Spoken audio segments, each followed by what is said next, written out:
Salut tout le monde, on se retrouve aujourd'hui dans une nouvelle vidéo et aujourd'hui on change un petit peu de format et de thème.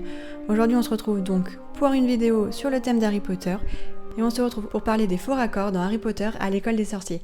Bonne vidéo!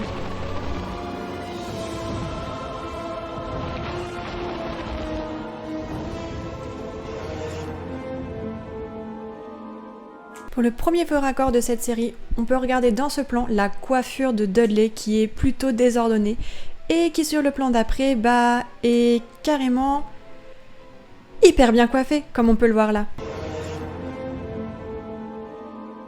Dans cette scène du serpent aux os, on peut voir sur ce plan que le serpent est bien placé sur sa branche et que sur le plan d'après, là quand Dudley tombe, plus de serpent et là sur le plan d'après, de nouveau le serpent.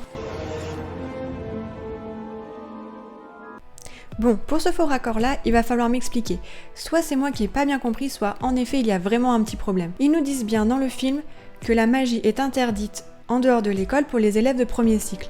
Or, comme on peut le voir sur ce plan, Fred et George ont appris à Ron de faire devenir jaune Croutard, donc en soi d'utiliser la magie. Fred m'a appris un sort pour le faire devenir jaune. Tu veux voir? Soleil, jonquille et mimosa. Que ce gros vilain rat en jaune soit colorié de la tête aux pieds. Et dans le plan juste après, on voit que Hermione utilise Oculus Reparo sur les lunettes de Harry. C'est pas possible, la magie n'est pas interdite, ou du moins, ils ont déjà enfreint cette règle avant même d'avoir intégré Poudlard. Par exemple, Oculus Reparo.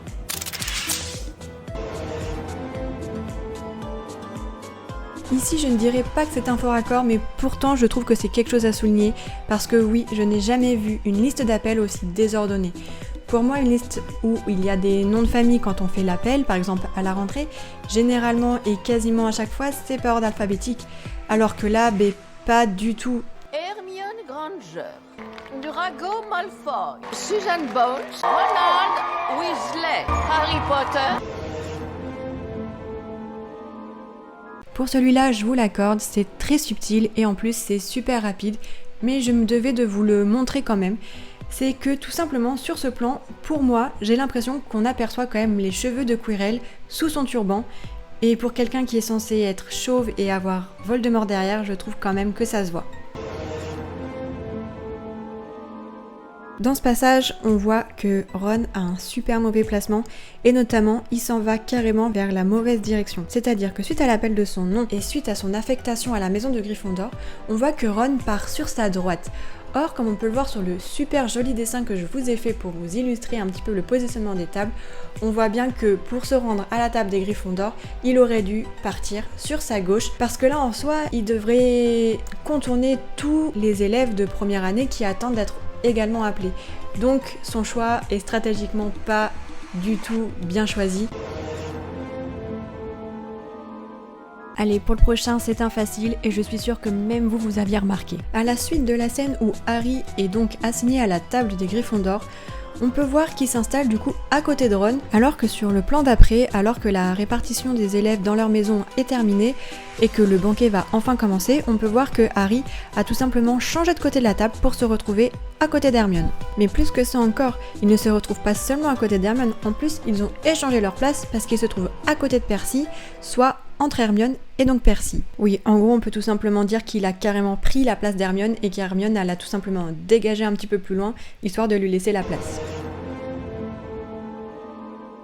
Ici encore, faux raccord ou bien une réelle volonté de la part du cast, je ne sais pas, mais en tout cas, moi, c'est quelque chose qui m'a énormément perturbée, c'est la place de la salle commune de Gryffondor et donc la place de la grosse dame.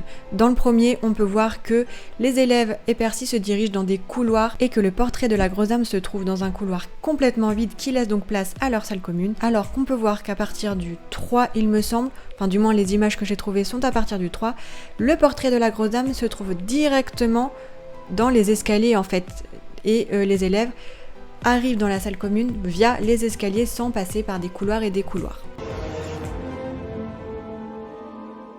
La salle des potions a également évolué au cours des films. Je ne pense pas que ça soit réellement un faux raccord en soi, mais pour autant c'est une différence, c'est une chose qui a évolué avec les films. Comme on peut le voir, la salle des potions dans Harry Potter à l'école des sorciers est plutôt basique. On voit qu'elle ressemble à une salle de classe assez classique finalement et pas tellement à une salle de potions, alors que dans les films suivants, ils ont vraiment fait évoluer la salle de classe, notamment dans Harry Potter et l'Ordre du Phénix, où on peut voir un petit peu plus de détails sur la salle. Déjà, on aperçoit plus qu'elle est dans les cachots, on peut davantage s'en rendre compte, alors que dans le premier, on a l'impression que c'est une salle carrément classique, enfin que c'est une salle qui est comme toutes les autres salles et pas dans les cachots. Or là, on peut voir plus de détails avec plus de potions autour, quelque chose de différent, et on peut également voir un décor assez similaire dans le Sang mêlé, où on voit donc quand la classe de Slughorn, quand il fait son cours pour le Félix Felicis.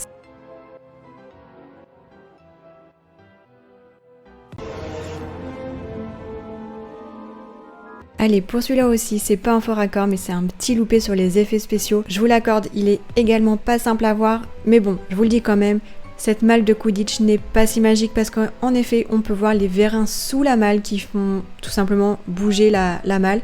Et me remerciez pas, mais comme je suis sympa, je vous ai mis l'extrait au ralenti, comme ça vous pouvez apprécier de vous-même ces magnifiques vérins qui font perdre toute la magie à cette superbe malle.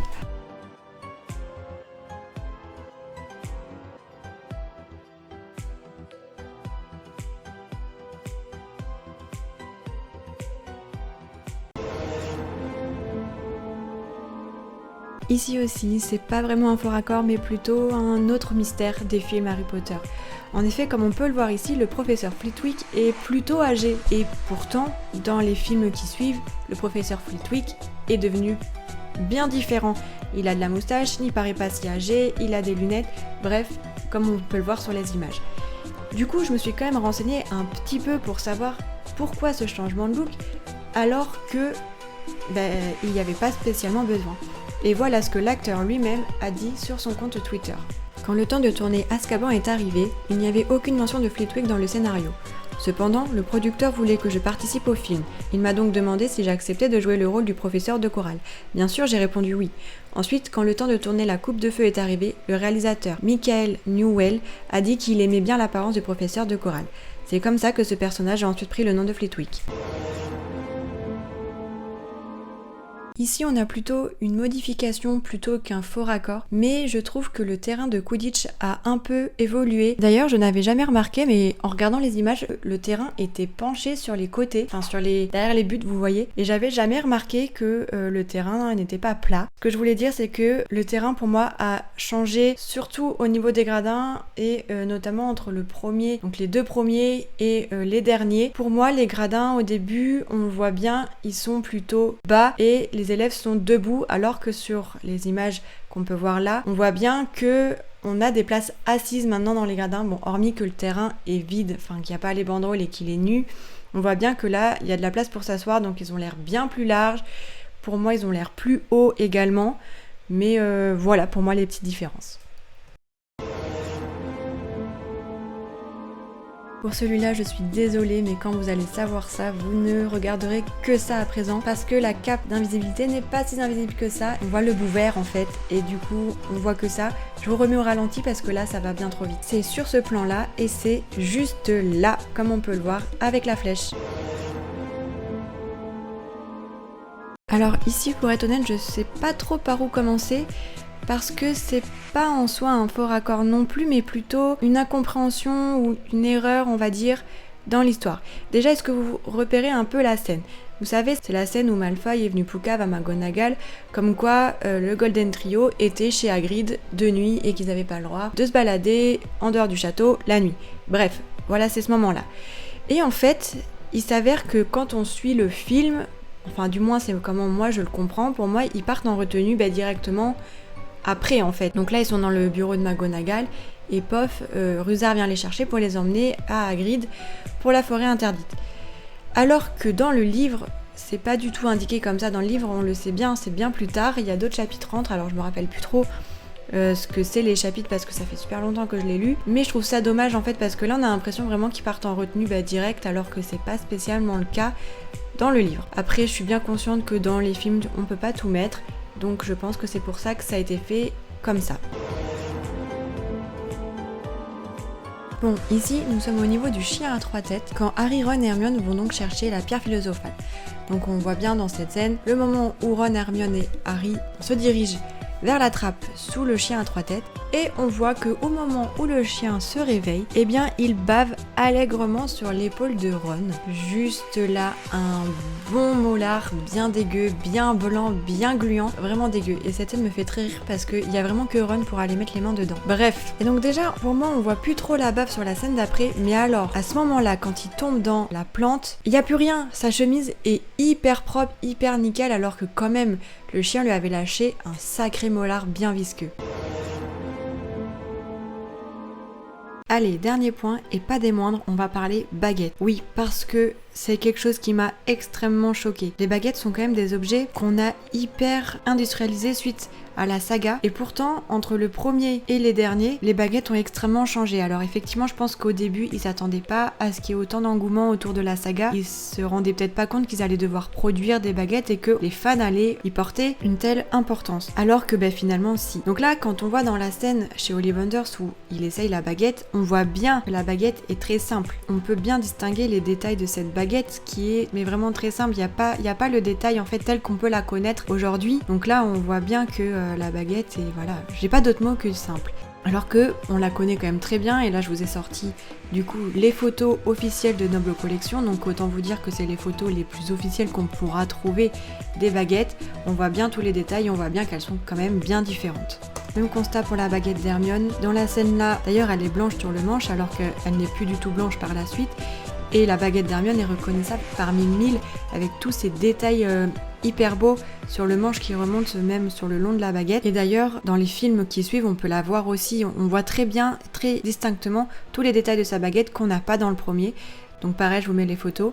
Et pour finir, bon, j'ai pas parlé de celle de Ron parce que on peut mettre le doute sur celle de Ron parce qu'effectivement, on sait qu'il doit changer de baguette dans le deuxième parce qu'il la casse. Donc à la limite, pourquoi pas, mais j'ai pas regardé s'il y avait vraiment des détails et qu'on voyait des différences. Du moins dans le premier, j'ai pas fait attention. Voilà, cette vidéo est terminée. J'espère que le format vous a plu et puis on se dit à très vite dans une prochaine vidéo. Salut!